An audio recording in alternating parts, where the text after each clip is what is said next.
ସମସ୍ତଙ୍କୁ ହାତ ଅଛି ନା? ଖାଇଲା ପୂର୍ବରୁ କ'ଣ କରନ୍ତି? ହାତକୁ ଧୋଇକି ସଫା କରନ୍ତି, ନହେଲେ ଅପରିଷ୍କାର ହାତରେ ତମେ ଖାଅ କି? ଖାଇଲେ କ'ଣ ହବ? ରୋଗ ହବ।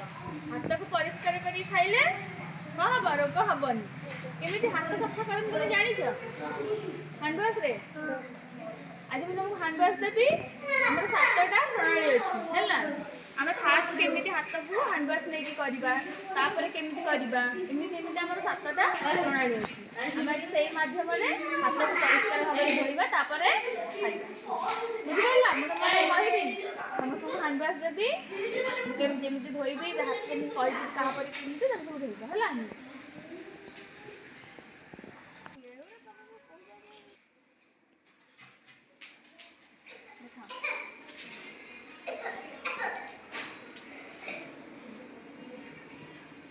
ଖାଇବି ହେଲା।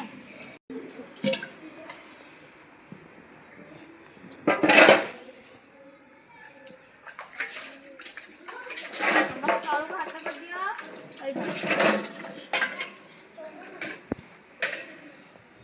ଫାଷ୍ଟ ଏମିତି କର, ହାତକୁ ଦି ହାତକୁ ଖାଲି ଦି ହାତକୁ ଏମିତି ହେଲା। ଫାଷ୍ଟ ଏମିତି କରିବ। ସେକେଣ୍ଡରେ ପଛପଟକୁ ବୁଲେଇକି ଏମିତି ହାତ ଆଙ୍ଗୁଠି ସନ୍ଧିରେ ଏମିତି କରିବ। ପଛପଟ ସମସ୍ତେ ଦେଖିପାରିଲ? ଏମିତି ସଫା କରିବ। ଆଙ୍ଗୁଠି ମଝିରେ ଆଙ୍ଗୁଠି ପୁରେଇକି କରିପାରୁଛ ନା ସମସ୍ତେ? କରିପାରିଲ ହେଲା। ତାପରେ 4ରେ ଆମର ଯେଉଁ ନଖ ଅଛି ପରିଷ୍କାର ହେବ। ନଖ ମୂଳରେ ଯେଉଁ ମଇଳା ଥିବ ଏମିତି ଏପଟେ ହେଲା। ସମସ୍ତେ କଲ। ତାପରେ ଆଙ୍ଗୁଠି ବୁଢ଼ା ଆଙ୍ଗୁଠି ଏପଟ ସେପଟ ତାକୁ ଏମିତି ସଫା କରିବ। ଏପଟ ଆଉ ସେପଟ ଦୁଇଟା ଯାକ ହାତ କରିଲ।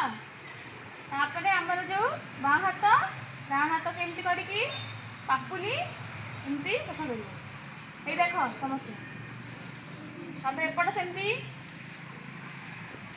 କଲ। ତାପରେ ଆମର ଏ ଯେଉଁ ହାତ ତଳକୁ ଯେଉଁ ଅଛି କଚଟି ଏଇଟାକୁ ଏମିତି କରିବ। ହାତକୁ ଏମିତି ପାପୁଲି ତଳେ ଏଇଟା ଆମର ଯେଉଁ ଅଛି କଚଟି, ଆକୁ ଏମିତି ଭଲ ଭାବରେ ସଫା କରିବ ହେଲା। ସରିଗଲା ଆମର 7ଟା। 7ଟା ଆଗ ପ୍ରଣାଳୀ ମନେ ରହିଲା କହିଲ? ମୋତେ କହିପାରିବ ହାତରେ ଦେଖେଇକି କେମିତି ସଫା କରନ୍ତି? କହିପାରିବ ରାନୀ ତମେ? ଏମିତି ହାତକୁ ପାପୁଲି ହେଲା।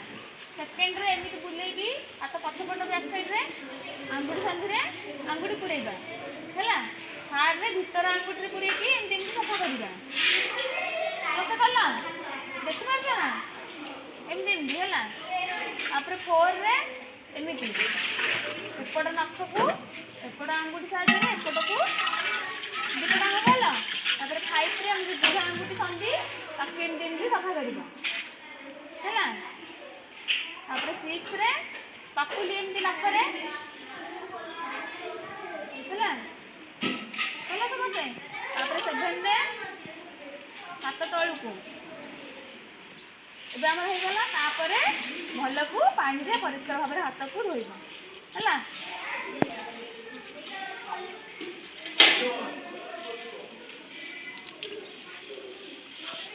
ଭଲସେ ଧୋଇଦିଅ ହାତକୁ, ଭଲସେ ସଫା କର।